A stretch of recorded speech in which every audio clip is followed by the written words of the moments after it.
un avion zéro émission? Est-ce que... La réponse est non. Aujourd'hui, d'où viennent les émissions du transport aérien?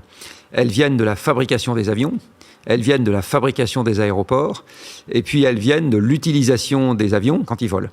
Alors, quand l'avion vole, ces émissions viennent de deux choses différentes.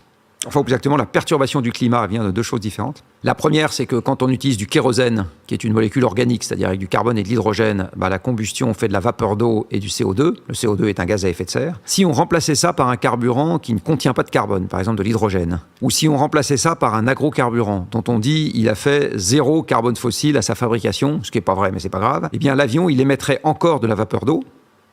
Et la vapeur d'eau émise par les avions dans la haute atmosphère contribue également au réchauffement climatique.